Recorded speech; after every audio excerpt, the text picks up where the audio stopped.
Good morning. Yeah, the classic. Maxine Bell, thank you. All right, good morning. Welcome everyone to this morning's meeting. We'll start off with our karakia. Kia inoi tātou. Tuia I runga, tuia I raro, tuia I roto, tuia I waho, tui ngā kaimahi o te kaunihira o Kirikiriroa, whaia te I te kahurangi, kia u, kia mau, kia ita, haumie, huie, taikia. All right, let's crack into it. We have quite a short meeting this morning to allow time for a workshop later this afternoon.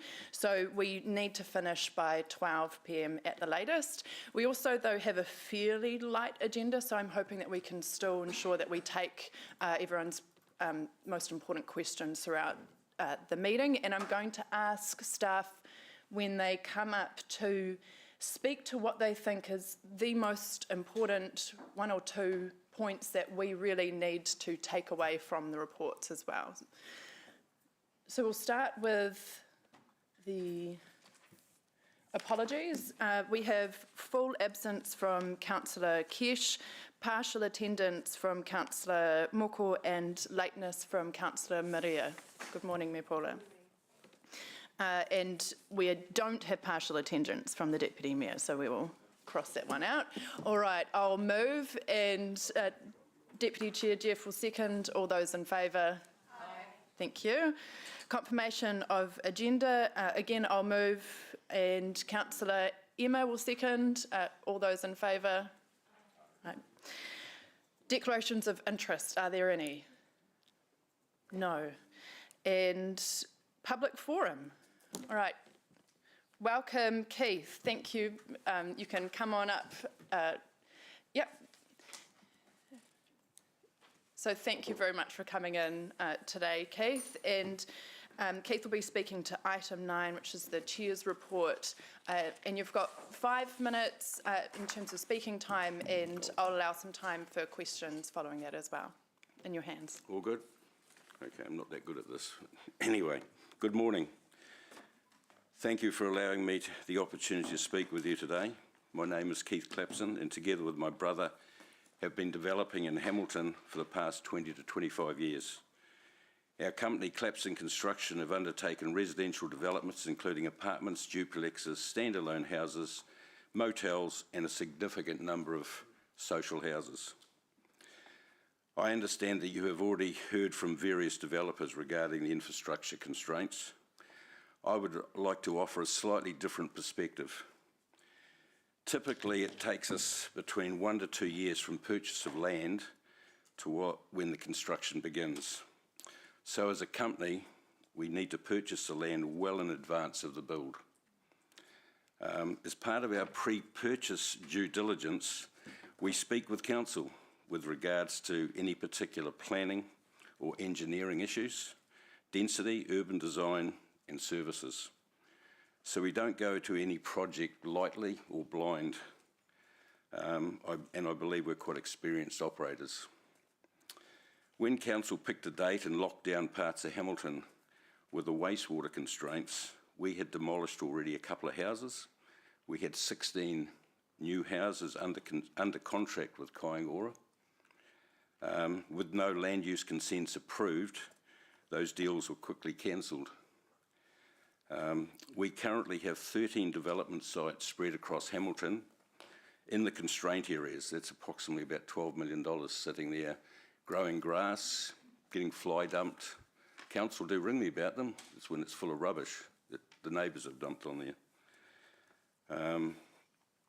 So it's stalled. All that money, that growth, that new houses, the recharging of Hamilton.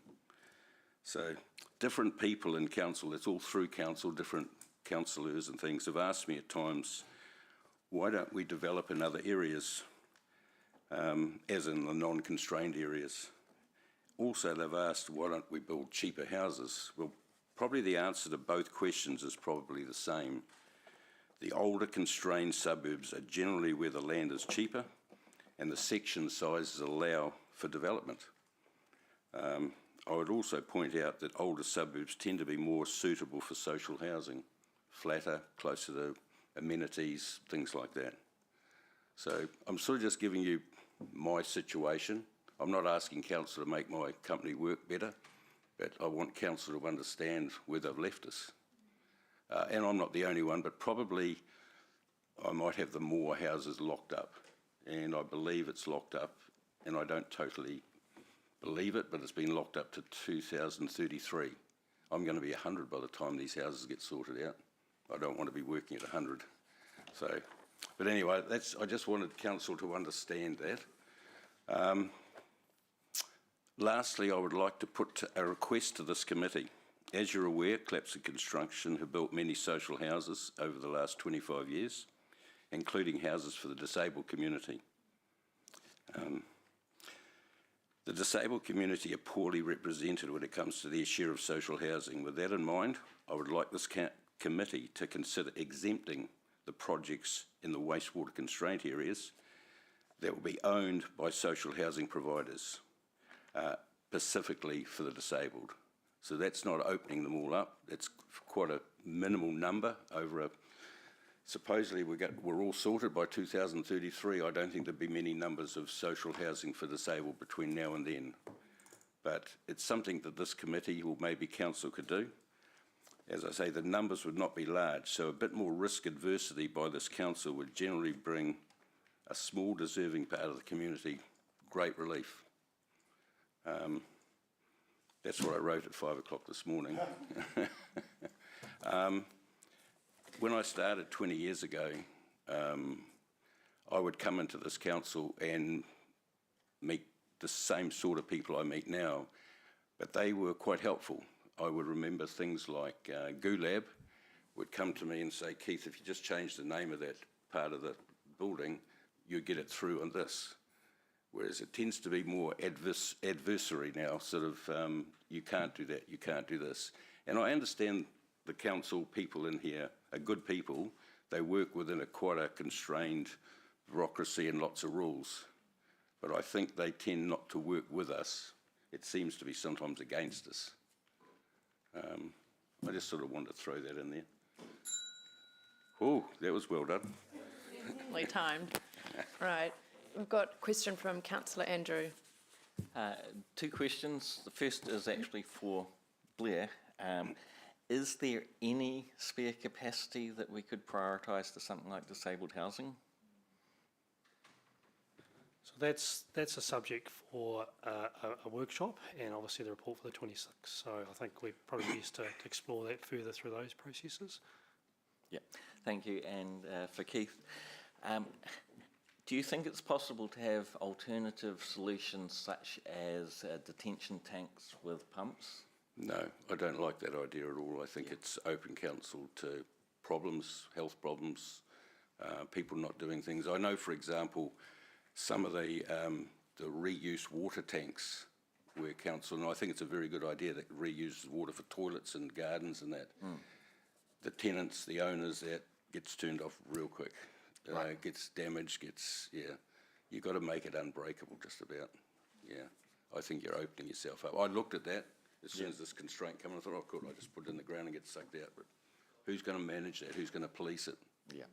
Yeah, no, I think I wouldn't like to be council with that around. Thank you. Cool. Thank you. Are there any other questions from councillors? No. All right. Thank you for excellent and very clear presentation. All Thanks, right. Keith. Thanks for your time.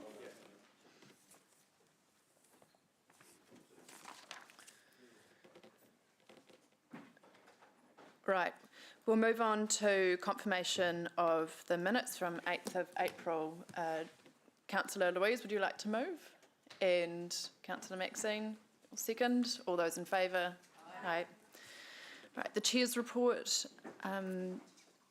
I will largely take that as read. I just wanted to make one comment that since writing it, I spoke with one of the developers who has been engaged and consulted as part of the consent working group work program, and they were really positive about some of the things that we're looking at. For example, being able to concurrently look at the process 223 and 224 certificates. So they said, they were really encouraged by some of the things that we're looking at would make a difference and reduce timeframes for development. So I want to, again, thank staff for the work that they're doing on that. And also, I thanked Kevin in here and his team, but I want to specifically also thank Jackie Collier for the work that she has put into the workshop and the information for the 26th of June as well. That's it from me. Are there any questions specifically to me around the report? If not, we can move to debate. What? Oh, we do need to move and second it. I will move and Deputy Mayor Angela will second. Okay. I will also speak briefly in debate on this. In terms of industrial land, I looked back at a Waikato Times article from earlier this year about FTN Motion, which is an electric motorcycle company, which moved from Wellington to Hamilton. And they said it was the best decision they'd made. They're saving $100,000 a year in rent, and it was their best chance of staying in New Zealand. And now that they've moved to Hamilton, they've been able to expand their workshop and give them more room to do their business. This is the kind of innovation that I want us to enable here in Hamilton.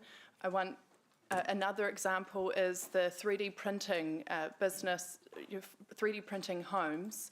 They're based just a little bit outside of Hamilton, but again, they need the space to be able to innovate and to test ideas, and that's the kind of thing that ensuring good industrial land supply provides. It provides affordable spaces for businesses to innovate and to produce goods.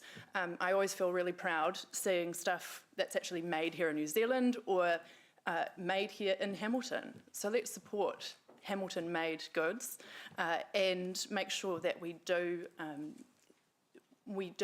follow really closely the progress around industrial land supply and ensure that that there is going to be enough to prevent prices to continue to escalate. The fact that prices have gone up 250% over 10 years is insane.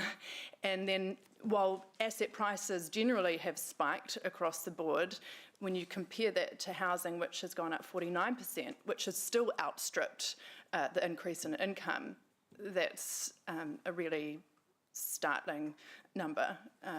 So, yeah, that's why I'm very passionate about making sure that we do get this in hand. We have speakers now. Mayor Paula.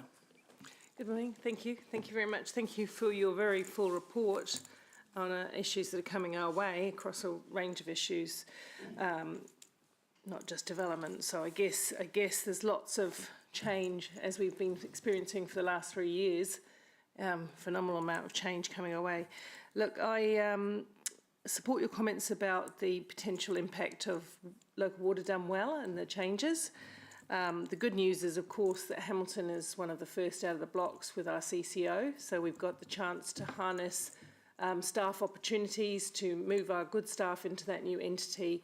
I feel very confident that because we have some of the best staff in the country and a really competent water service delivery team for all parts of the system, that they will be secure in their future. But you're right in terms of where is the future workforce for massive changes like this.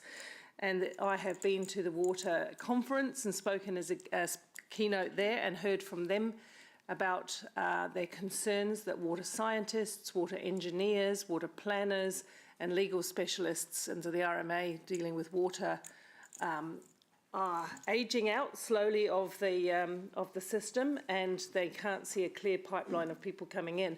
So that is something I have raised with Minister Simmons. That's something I've raised with numerous of the educational institutes around the need to prepare a workforce for the new future, because you can't do things without the right staff.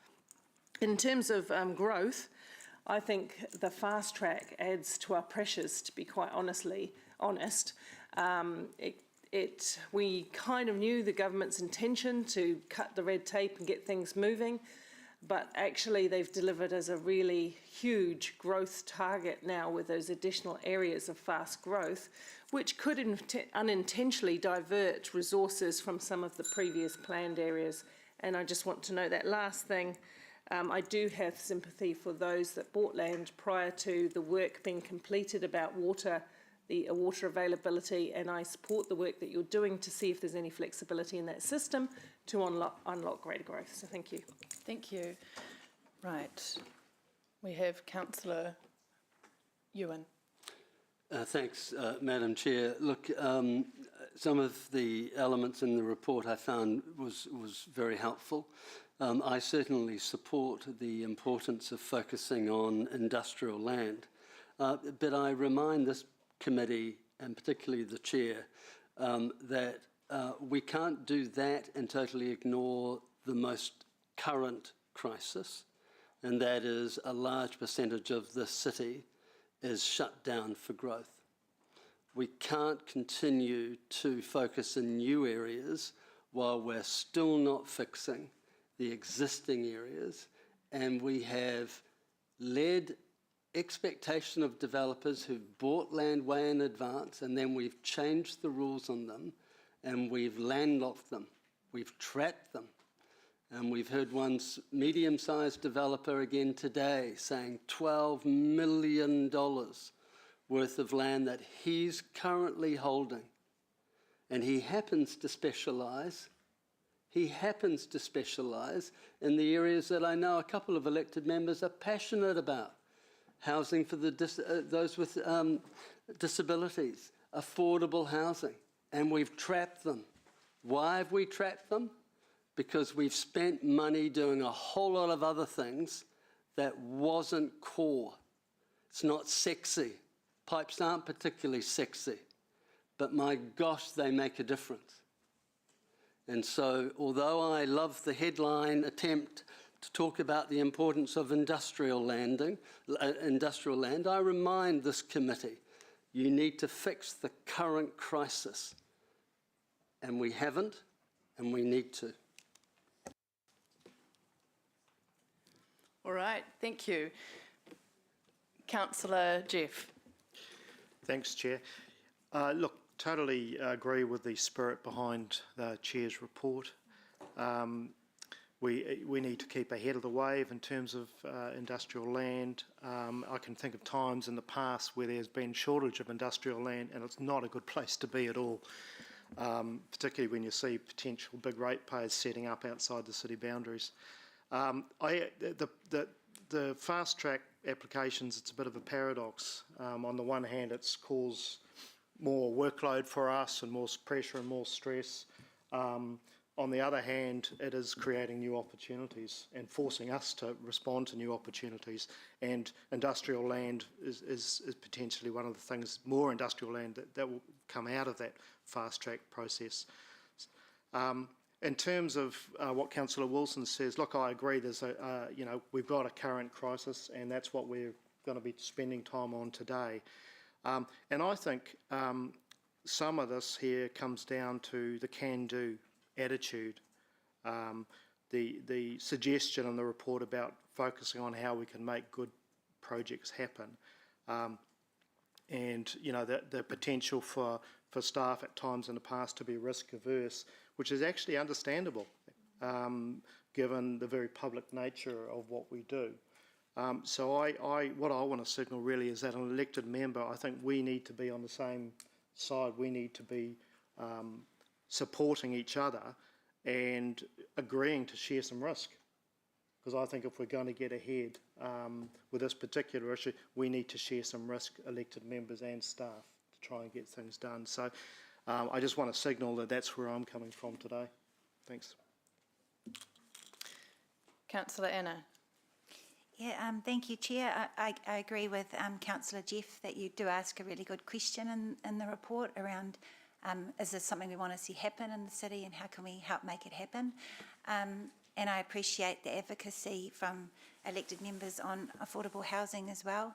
I would like to see a more concentrated focus from staff on how to enable those projects to happen. There has been some development recently of supported living accommodation in the city, and it's a tricky space because the DCs that those projects can attract are quite significant and can be a barrier for developers. So, but we desperately need that kind of development. So it is about getting the settings right, and I think our workshop this afternoon will support us to be able to determine how best to move forward. And again, it is great to hear the advocacy for affordable housing and housing for the disabled.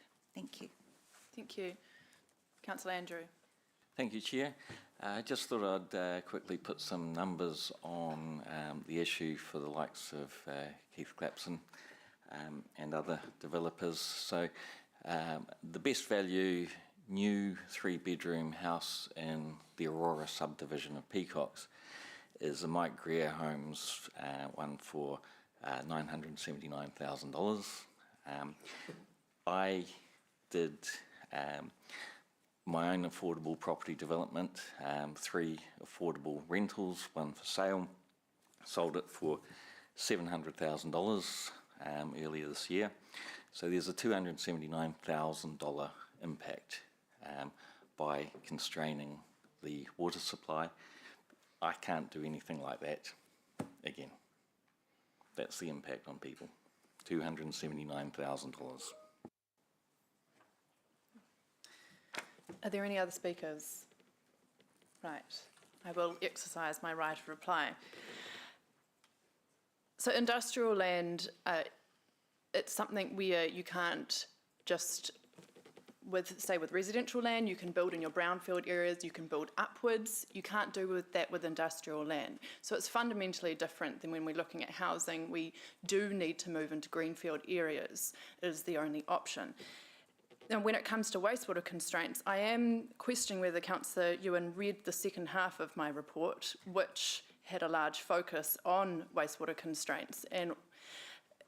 And we have a huge amount of work that has been done by staff to bring options to us. So any suggestion that this is a distraction is absolutely false and quite ludicrous. There has been a massive focus on looking at options to see where we may be able to shift the dial on wastewater. And we have decisions coming to us very soon to make on that. I want to finally just acknowledge Keith Clapson, who did come in this morning to speak, and pick up on Councillor Anna's comments that there's an opportunity there to prioritise genuinely affordable developments when we do look at how we deal with the wastewater issue and how we enable more housing. So I look forward to having those conversations later today and on the 26th of June. Thanks. All those in favour? Thank you. The motion is carried unanimously. Okay. We're moving to strategic issues. So item 7, Mark.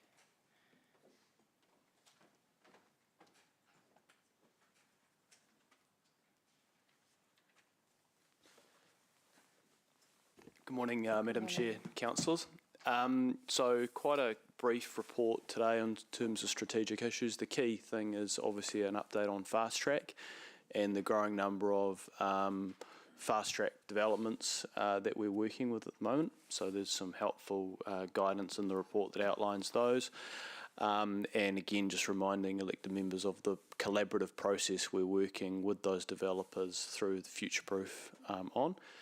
The other thing just to mention is the appointment of Fast Track panels. So the EPA is tasked with establishing Fast Track panels to provide them the consenting approvals they desire.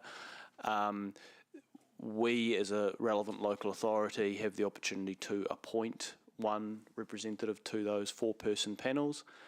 So there's a resolution today to just approve the delegation to the Chief Executive to make those appointments as and when they come up, and we're asked by the EPA to nominate somebody.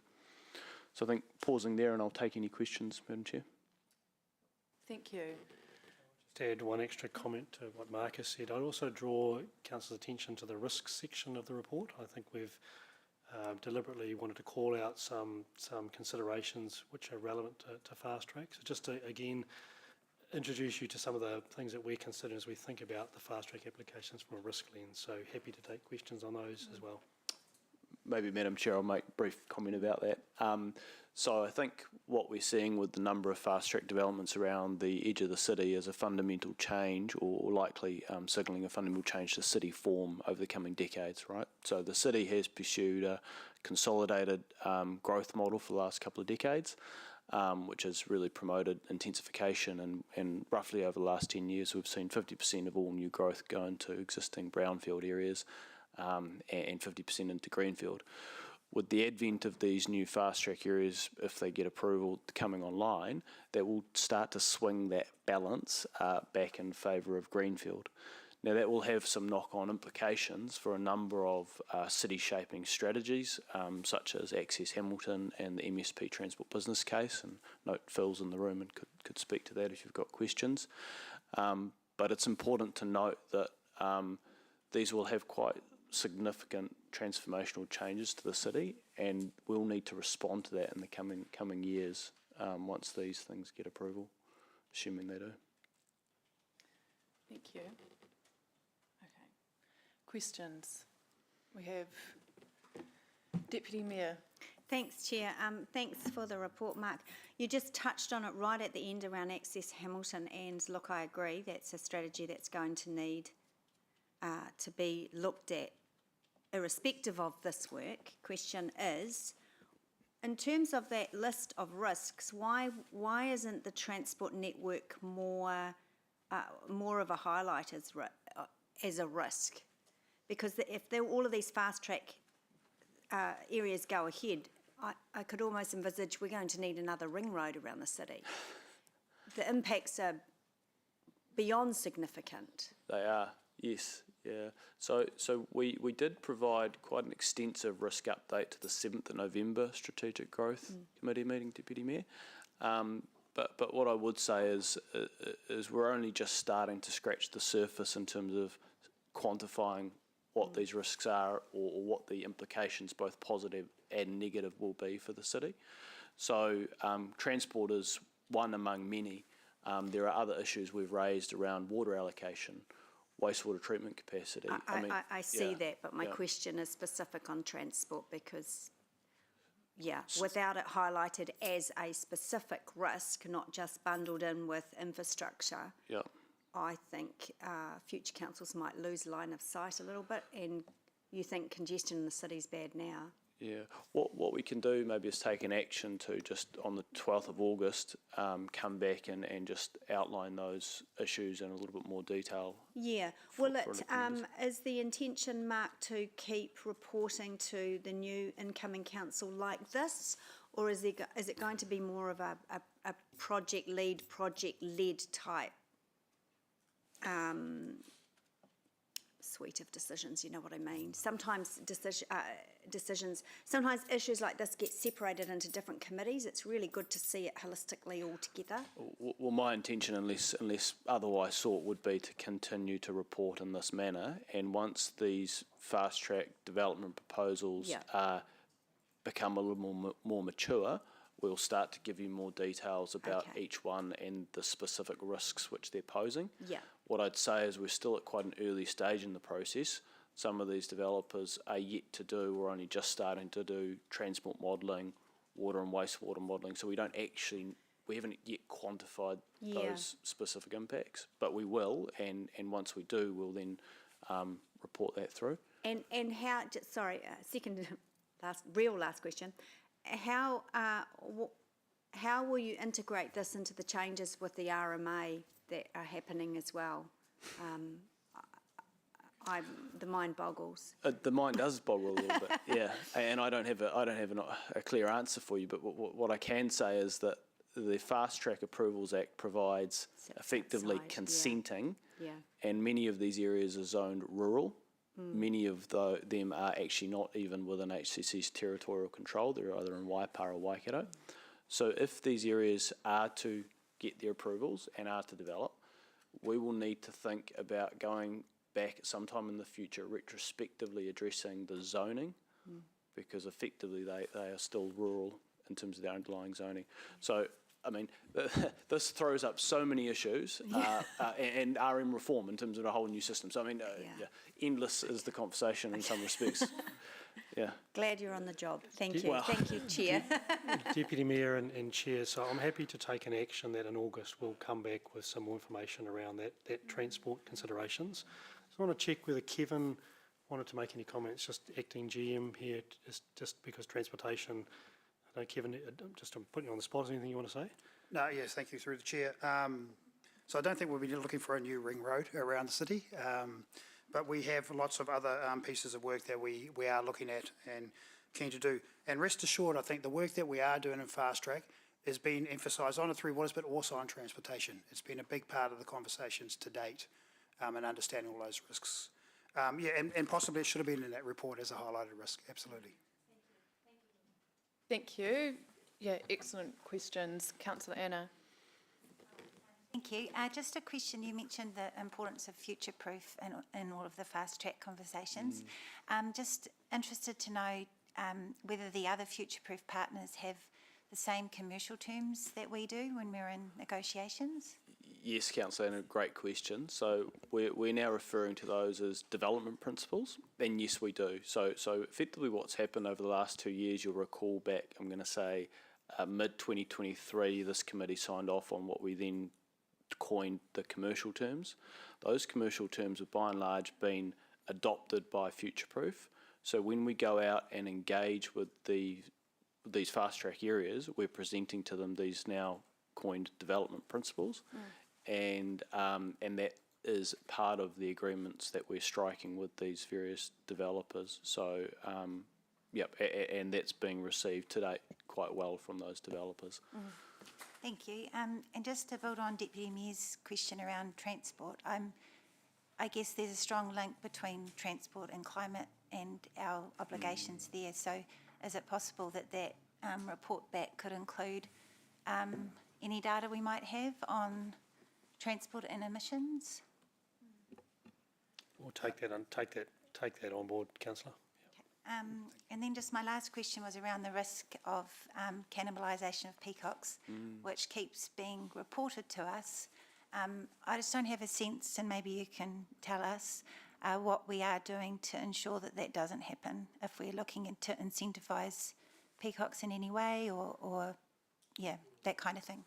At a macro level, and I don't know if Grant or Sonia who are in the room want to speak to that, but at a macro level it's about allowing development to get ahead in Peacock, because at the moment it's got first mover advantage, and it speaks to some of the development contribution work that's also happened. I don't know if Greg or Grant or Sonia want to comment. So effectively, Councillor Anna, it's about us allowing development to get ahead in Peacock as soon as possible to leverage the investment the city has made into that growth cell, because it's unlikely that any of these fast-track areas will start to deliver homes for at least 18 to 24 months, because they'll need to get approvals, they'll need to go through one earthwork season, and then it won't be till 27, 28 maybe that they even start building homes. So right now we need to do what we can to enable growth and housing in Peacock. And sorry, just doing what we can is DC related mostly. There's been a number of things that have occurred. Some of those are commercially sensitive, but to try and enable development to proceed. Thank you. One other thing is resolving appeals. So at the last meeting you signed off and put the final stamp on Plan Change 5. So that is now fully operative. So we've resolved appeals on that. So, and I know that Grant and Sonia could talk about some of the work they're doing in the consenting space as well with some of the major developers there to enable them to get away. Thank you, that's reassuring. Thank you. Just a comment on DCs. We're eminently aware of the linkage between DCs and commercials and development, but equally we can't lose sight that DCs are our primary tool to cover recover the cost of growth. And so we work under a very clear policy, which has been constructed over many, many years. So there's a real challenge there. So that the art of the team is how do we navigate the intent and the desire to support development and the right outcomes, but equally to achieve our financial outcomes. So, and Greg and the team are deeply immersed in that space every day. So. Thank you. Cool. Thank you. Mayor Paula. When I read this yesterday and I'm just following the report, I was a bit confused about how we're reporting strategic risks across various different committees and in different ways. But you're not on item 8, are you? You're on item 7. Yeah. Okay. So I'm probably going to leave my question to item 8 then. But in terms, can I make a question? Or this also, all the risks get reported regularly through the Risk and Strategic Audit Committee, and then here, and then in the next report. And I'm just wondering, Madam Chair, if there's any possibility of getting a more streamlined, one place reporting of risk as opposed to taking small parts of it here and small parts of it there, because it becomes a very confusing picture. I think, Mayor Paula, the risks that we take to the Strategic Risk Committee are they, as by nature, the strategic risks. So we have a risk around responding to growth and another one around the finances. So here we're talking about risks pertinent and relevant to the topic around the fast track. So they are a subset of that strategic risk. Yeah. Yep. And I guess what Mark and the team are wanting to really flag here is that the fast track process is asking us and requiring us to think very differently about growth into the future. And the topics that are identified there are around how do we think about where we should invest, how we partner, what levels of service potentially should council be thinking about in the future. Do we have to consider potentially lowering levels of service to make some of the financials work? Because we're trying to balance here again the city's finances and the long-term implications of decisions that fast track mean, with equally trying to deliver affordable solutions and commercial industrial land that hits a certain price point. So the risks are very real and very live, and the decisions that Mark and the team are working with at the moment could have implications for decades to come, couldn't they, Mark? Yeah, and I'm really interested through you, Blair, as some of the questions have been aiming at. Governors need to understand why those risks are presenting in the first place and what levers we have. And I'm not entirely clear. I do understand the risks. I understand the risk around Peacock very well. But we need to understand what have we got, what can we manage within that system and what can we not at a governance I think it might level. be just worth, Mark, just again re-emphasising the landscape that's changed here in terms of the strategic land use landscape through the fast track legislation has fundamentally changed the way we have to think about and how we plan long term. It has. At the heart of that, Mayor Paula, is the fact that council, under the Fast Track Approvals Act, is no longer the decision maker. So that's the first point. Second point is that the decision making framework under the Fast Track Approvals Act is a significant departure from the RMA. So what the fast track consent panels will consider is the regional and national significance of those projects. The current existing RMA plans are subordinate to that in their contemplation of whether or not to approve these development proposals to go ahead. So we're entering an entirely new paradigm in terms of how development is even contemplated and approved or not. And so I think we need to, it's going to take some time, I think, for us to fully appreciate what that means.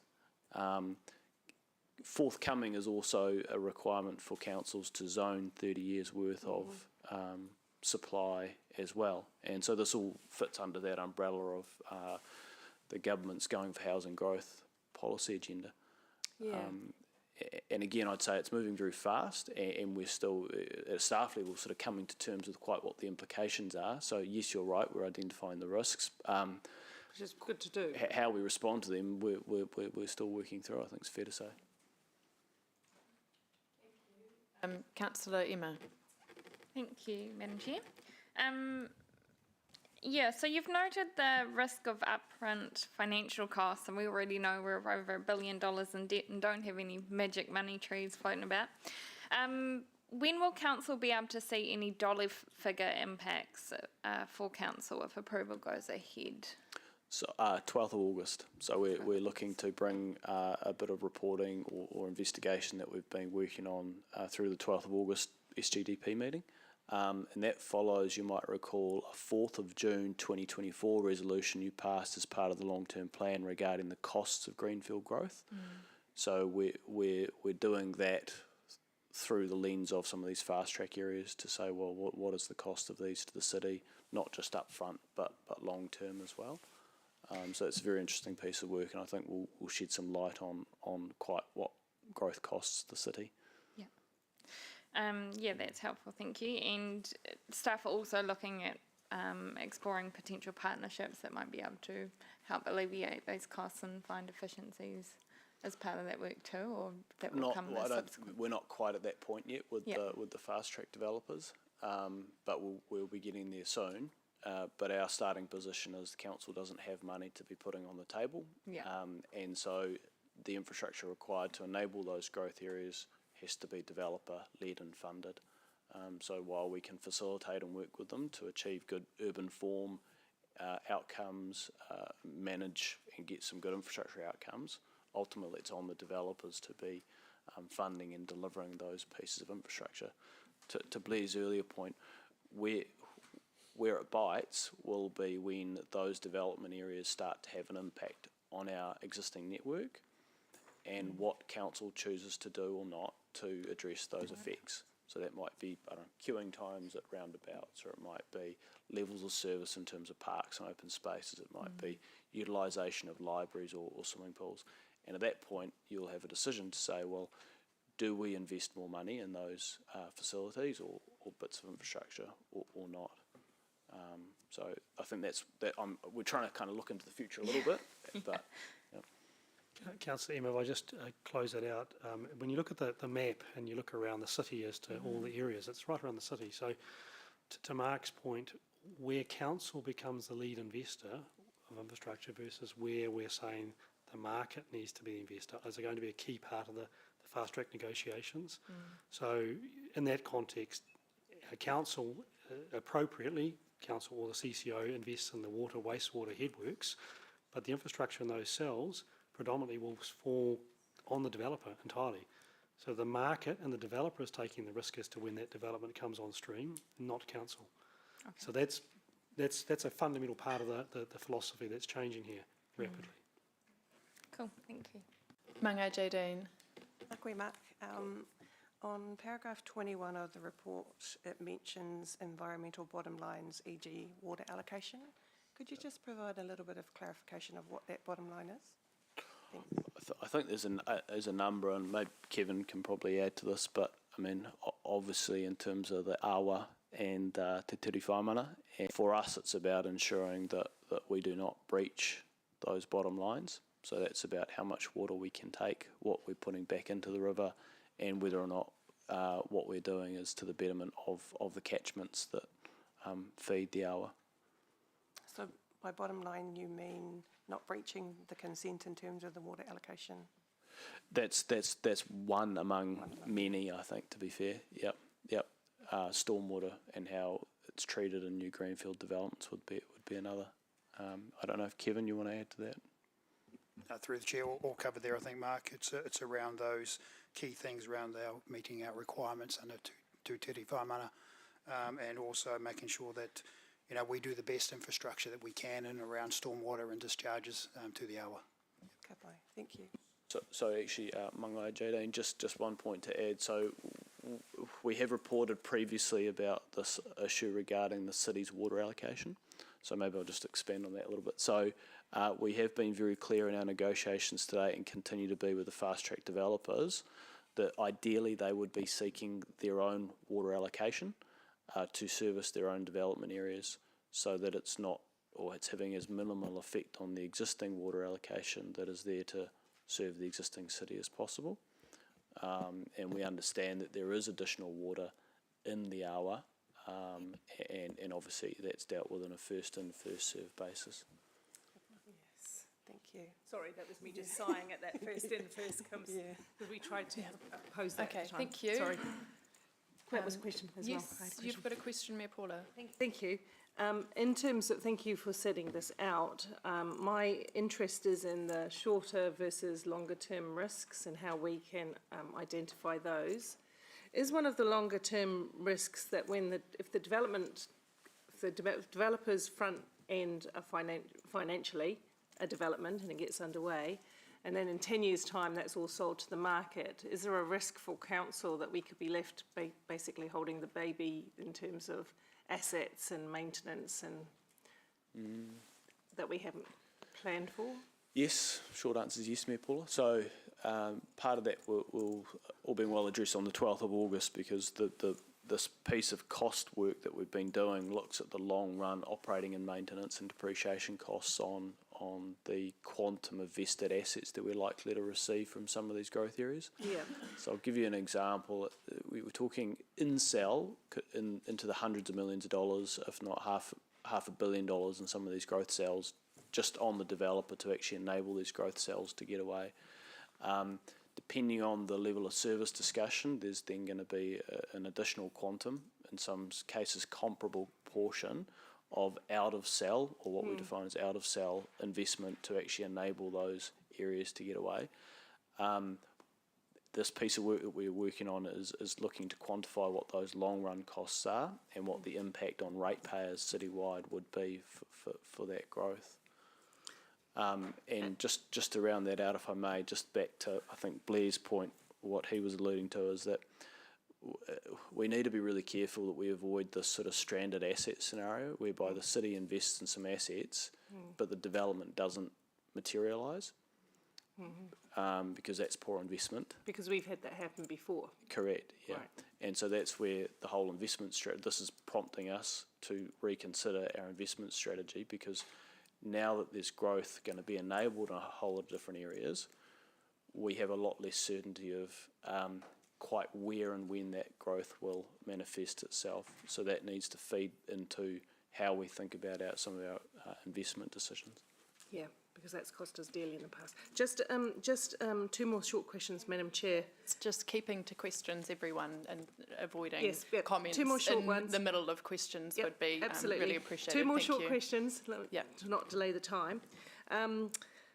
There's going to be a lot of new technology in these, potentially a lot of new technology applied, water assets, etc.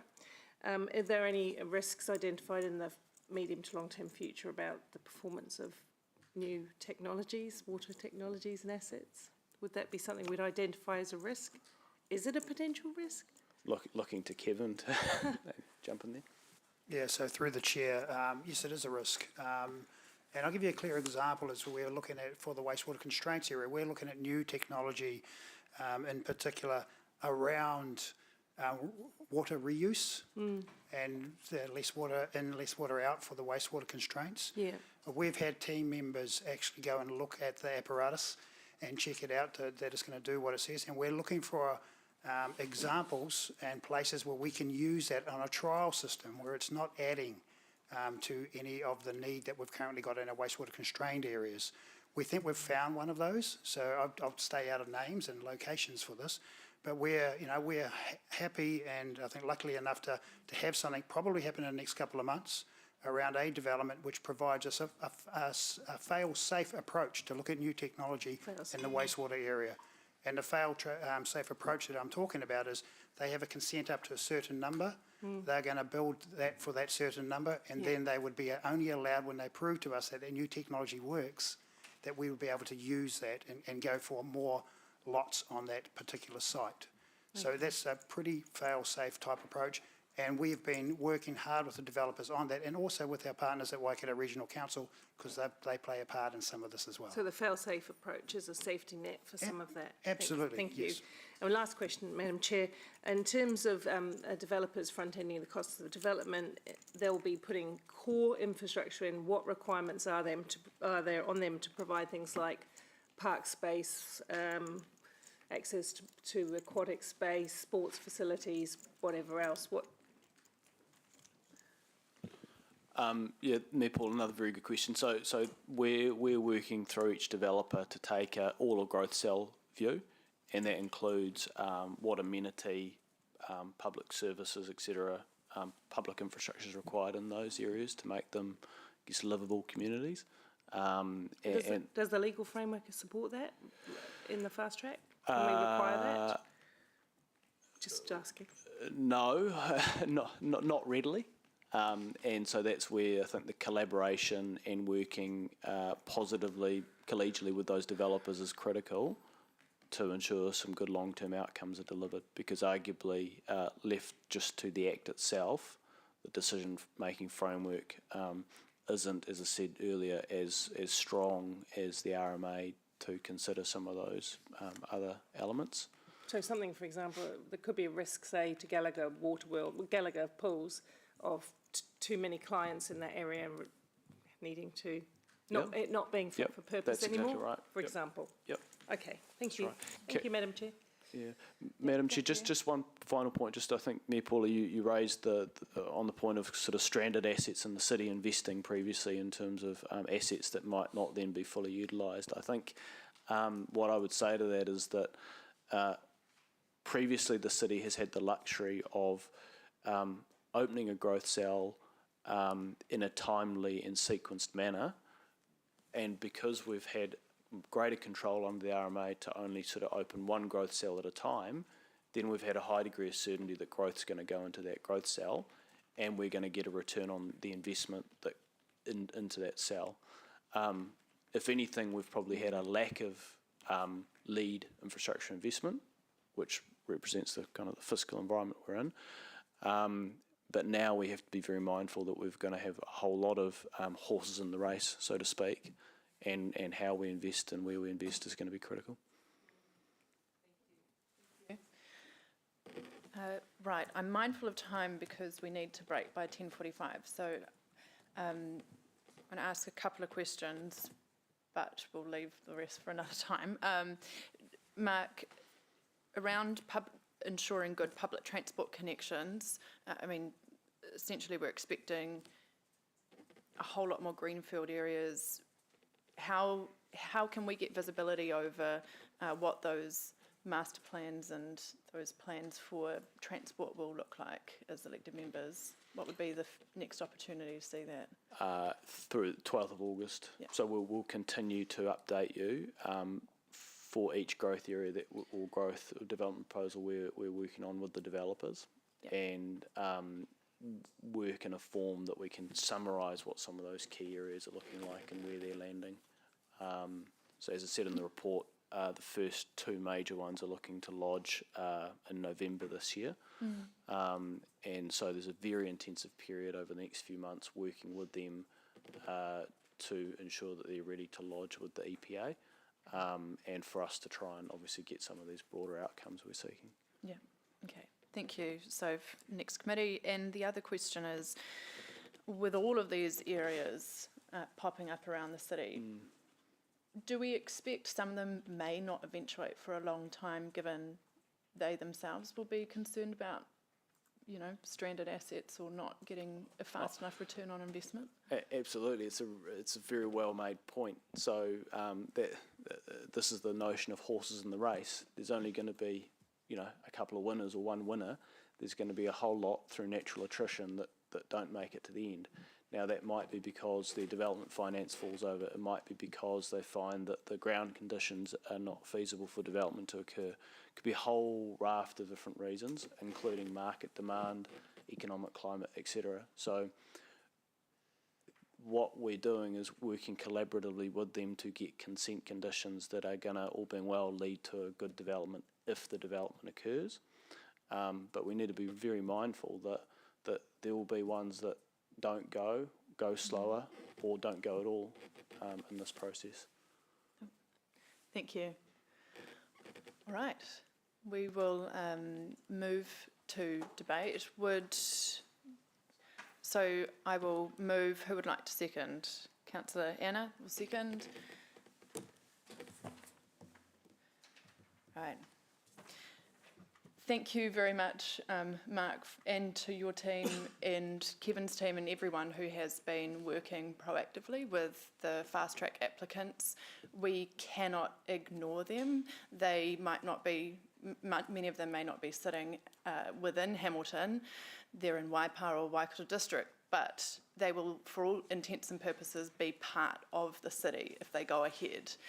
They'll be driving on our roads, using Hamilton's parks, using Hamilton's playgrounds, pools. We need to ensure that these areas are well planned. So I thank staff for doing all of that work with developers to ensure that, and also that they pay their own way, because as a city we can't afford to be paying for these fast track areas to open up.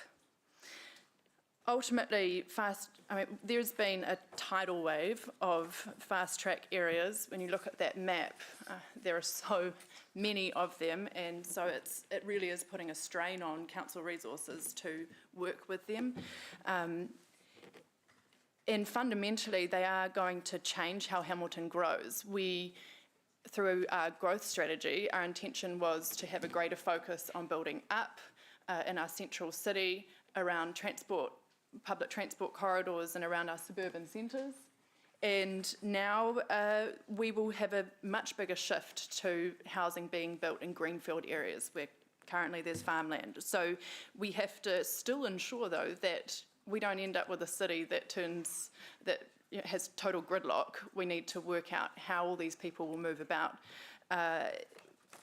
when we're expecting an extra 84,000 people to be living in Hamilton over the next 34 years. So that's like taking half of Hamilton and adding it on to the current city. This is no small issue. I look forward to the work being done around the cost of these areas and how we make sure that they wash their own face and that cost isn't taken on by existing residents. Thank you. All right. Other speakers? Councillor Anna? Just quickly, I haven't got much to add to that, but just to say that I'm really pleased to hear our work through Future Proof with our partners in and around Fast Track, because we are definitely stronger together. And this council has endorsed inclusionary zoning or that approach to enabling affordable housing, and effectively by doing what we're doing with Future Proof and the negotiations, we're achieving that in a different way, which I think is really exciting. So I just thank the team for that. Thank you. All right. Yes. Sorry, Deputy Mayor. Sorry, Deputy Mayor just last minute, couple of comments and support what both you and Councillor Casey Cox said, and thank you to staff to listening to my questions around transport. When I look at the item 9, the general update on the 22,000 odd vehicles just from the Waikato district that travel into our city every morning, and I know that we've talked about the metric of in 15 years, it's probably 14 years now, our CBD, you will not be able to get cars into our CBD.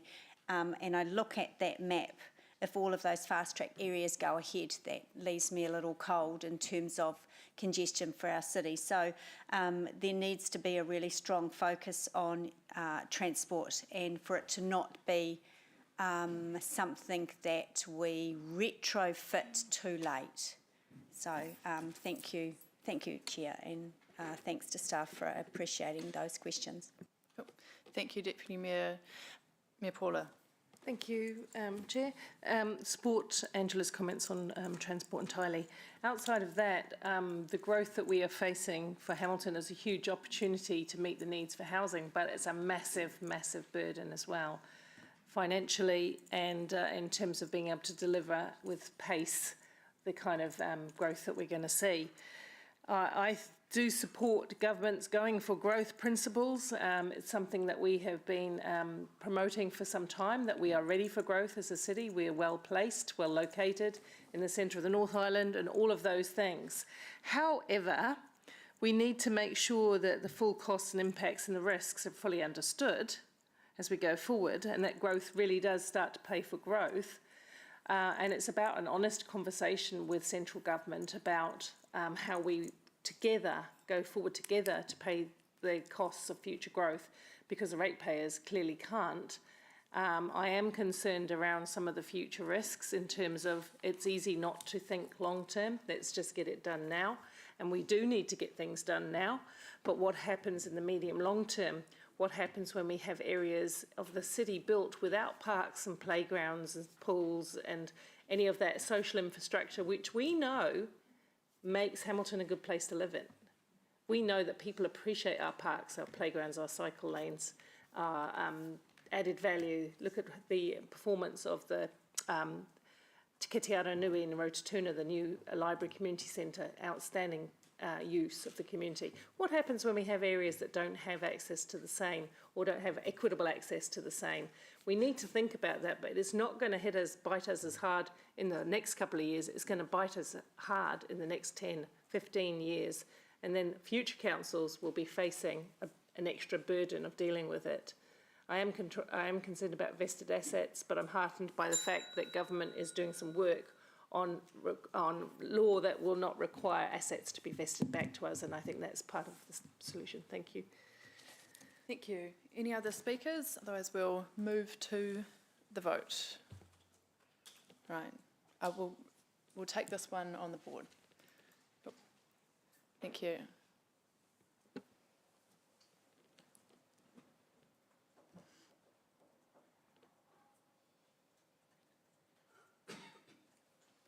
The motion is carried unanimously. All right. Mark, can we ask you to come back up again and just highlight the very key things that you'd want us to take us away from, thank you, Councillor Ewan, want us to take away from this report? Thanks, Madam Chair. There's two key points here. So the first is regarding the Percival Road, Ryburn large lot residential. We had a very positive community consultation event several weeks ago. Close to 40 of those residents attended. We talked about what was happening within the broader Wairuakura precinct and the direction that was initially given to us by the Board of Inquiry in 2014 to rezone that large lot residential to industrial. So the resolution today just seeks your approval to continue that work, given the largely very positive response we had from that local community in terms of starting to look into that in more detail. The second point is in terms of private plan change 17 to Rapa North, which is being led by Fonterra, so that's the 91 hectares of industrial zoning, shifting the effectively future industrial zoning to live zoning. Last meeting we talked about some of the issues arising from that, and I suppose pleased to report today that a number of those issues we have worked to resolve, and that's looking to go to hearing, all being well, in November this year. Right, do I have a seconder for this report? Yep, seconded by Councillor Jeff. Any questions around either of those? Yeah, Deputy Mayor Angela. Two short questions. Thank you again, Mark, for the report. Percival Road, I was around in 2014 and I remember the residents feeling about things then. Are you assuring me that that has significantly changed? It has significantly changed. We've had two very positive engagements, one with a sort of a reference group which was set up out off the back of the Board of Inquiry, and then a second engagement where we invited all the residents and ratepayers to an event. We spent 2.5 hours talking to them, myself, Sonia, Juliana and some of the team. Went extremely well. We talked about all the development that was happening effectively now around them, and talked about, council isn't going to initiate this if the residents firmly don't want it, but from what we're seeing now is the right time to start this conversation.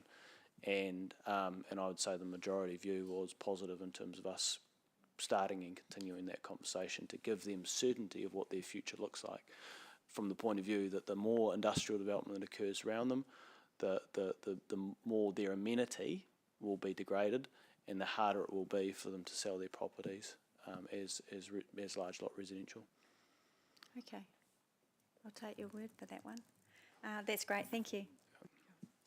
I think there's also a practical side to that, Mark, isn't there? That there are some wider considerations within Land Port and how that whole operation operates. So resolving this actually provides certainty to that wider economic lens as well. It does, yeah. So it ties into also the announcement in terms of the design for the Eastern Transport Corridor, which will obviously be a critical roading link to enable north of the railway line to develop. There's also TGH, Tainui Group Holdings, proposed large format retail almost directly to the north of the Percival Road area. There is the work we're doing with Waikato District and Tainui Group Holdings looking at Ruakura East. There is the continuing consenting work that Grant and the team are doing for some of the last remaining areas south of the railway line. So I think that the landscape is pretty rapidly changing around them, hence it being timely to start this conversation. Right. There are no further questions. We can move into debate. Councillor Ewan. Thank you, Madam Chair. This is a very exciting item and an exciting day. And can I start first with a couple of thanks regarding Plan Change 17. I want to acknowledge you, Councillor Sarah, and my good colleague, Councillor Jeff. And I know certainly the Economic Development Committee worked in hand and glove with you to try to push this because it was absolutely essential. We ran a chance that we were going to turn down Fonterra and not give them access to water, and that would have been horrendous. And so I thank Mark and his good work in Blair in ensuring the organisation pivoted, because to have that industrial land, 90 hectares, is absolutely essential for the future of the city. And in local government, there are times when we have favourites, and I particularly find TGH is a favourite, and so is Fonterra. They are critical to our economy. So I'm delighted that Council will be supporting Plan Change 17, and I'm equally delighted with option 1, which will enable TGH and Brookfields to really supercharge the super hub. That enables well-paying jobs to be attracted to Hamilton. That gives a destination for our graduates from universities. That helps stoke the economic engine that this city is. So both of these are absolutely critical, and I thank staff for their work in ensuring that has happened. Thank you. Any other speakers? Councillor Jeff? Yeah, look, just very quickly, I'm very supportive of this, and particularly the Percival-Ryburn, well, not particularly, but the Percival-Ryburn rezoning, I think, visited the site with Councillor Thompson a few months back, and this has been signalled since 2014, you know, and it fits in well. It's close to the inland port. It's going to be noisy. It's going to be going 24 hours a day. It's not a good place to be encouraging any more residential living, and the sooner that is reflected in the official zoning, the better. And of course, it fits in with the plans out there, with TGH's plans and the ETC. So best to get on with it, I think. But I do want to thank staff who have been dealing with the residents out there, and they've obviously done a very good job. So thank you. Cool. Thank you.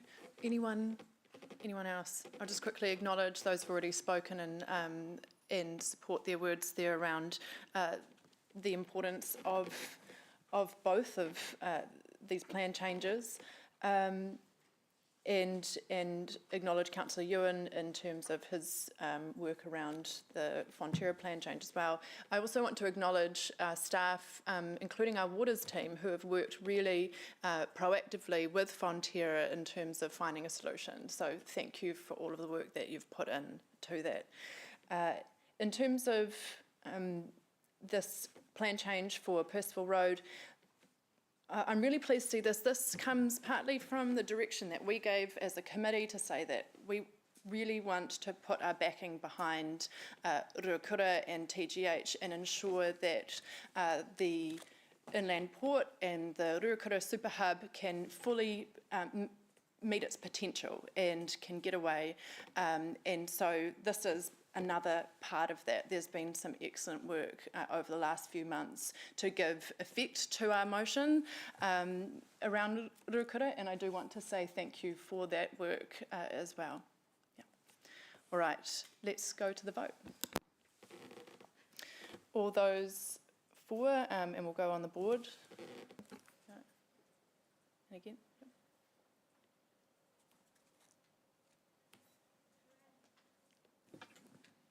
The motion is carried unanimously. Excellent. All right, we are going to very quickly take general updates and then resolve to go into public excluded. General updates. Through the chair, I'm happy Yeah. that that report be Yeah. taken as read, although I thank you, Deputy Mayor O'Leary, for just calling out that data. Greg's team do like to give us some gift every meeting, and this was actually a great one, so fascinating stats. Yeah. Is it, in terms of accessibility of this data, it is really good. Can we, is there a way that, I'm just wondering, is there a way that we could have it more accessible directly on our website so that we can go back and refer to it at any point without having to delve into the archives of reports? Yeah, I'm seeing the thumbs up from Yep, Greg. We already okay. have quite a comprehensive data portal on the website for a range of information, but Greg, you can take that as a action. Yeah, excellent. All right. Well, let's go. So, oh yes, one question from Councillor Anna. Just quickly on the future-proof waters strategy, just wondering if, basically, how does that review feed into the CCO's Water Services Delivery Plan and water strategy? No, you've got me on the spot there. It doesn't have a direct impact on the Water Services Delivery Plan or the Statement of Expectations. It's more of a longer term look at water and wastewater across the region, so covering both the Hamilton Waikato CCO and of course the other CCO for Waipa and Manamata-Piako. The project is going to go in stages so that the CCOs will shortly join Futureproof. So there'll be CCO representatives at Futureproof, and they will be able to then become involved in that piece of work. Probably best to circulate the scope offline, Councillor, because I'm sort of working off of a memory here. Okay. We have certainly considered the linkages between the CCOs and Futureproof, and we've been very conscious to not have this work to get too far ahead of where the CCOs are in terms of their process.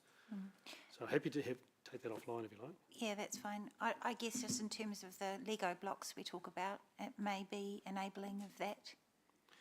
Look, I think it's an important part of that Lego block because ultimately, as a growing area, we need to think long-term strategically as a sub-region and a region, where is the water and wastewater and what's the strategic considerations around that, particularly water. So, and that study is part of that. Okay, thank you. Question from Councillor Emma. Thank you, Madam Chair. Yeah, just a question on the commuting data. Obviously, this is a snapshot from the 2023 census data, but do we have any historical data that's, is this trend going upwards in terms of the commuters, more external commuters coming in, or the opposite, is it declining? Just through the chair, in fact, the source of that data is the government's IDI database, which is a highly protected database with just like a treasure trove of both historic and recent information. So we've applied and got access to it. So there's a lab. So the team have been in there focusing on migration, so movements of people commuting, but also people moving to the city and all that kind of thing. So that was our kind of research scope. So the short answer is yes. Basically, we've mined, the team has mined a whole lot of data, and this is like surfacing something that we think is relevant, in terms of impacts on our network from commuters and just understanding flows, travel flows of workers. So the short answer is we can suggest some work for us to do, and I can go away and see if what data we've got about it. Yeah, I guess I'm just interested in the general trend, whether the number of commuters coming from and to Hamilton is increasing or decreasing. Okay, I'll take that back to the team. And maybe we can just have it circulated by an email or update. Thank you, Councillor Emma, Councillor Maxine. Oh, thank you. Look, just quickly, in the report, Blair, you talk about the city and regional deals and that decisions from government hadn't been made by the time the report was delivered. It's now almost mid-June, and you talk about the memorandums of understanding progressing if that was to happen. Do you have a status update? Councillor, unfortunately, no, we don't have an update at this stage. What I would read into that is we would have expected to have heard something. Were those conversations going to progress with us at this stage? We will be reaching out to our contacts within central government just to seek another further update given the time frame that we're at now. So, yeah, unfortunately, no. There are lots of rumours, aren't there, Hannah? And one could speculate that potentially government coalition politics may also be a consideration in terms of which region may or may not be in the priority list. But interesting, as the fastest growing city in the country. Yep, cool questions. Thank you very much, elected members. So there will be debate if anyone does want to make comments. Otherwise, we are at 10:47 and we're about to, we'll need to jump into a morning tea break very soon. So is there any, first, Councillor Tim, would you like to move? If you would like. Yes, and Councillor Andrew, would you like to second? Okay. Is there anyone who would like to speak on this one? No? All right, let's just take this one by the hand. All those in favour? And the motion is carried unanimously. Excellent. And let's move into public excluded, moved by Mange J. Dean and seconded by Mayor Paula. All those in favour? Excellent. All right, we'll come back at 11:05.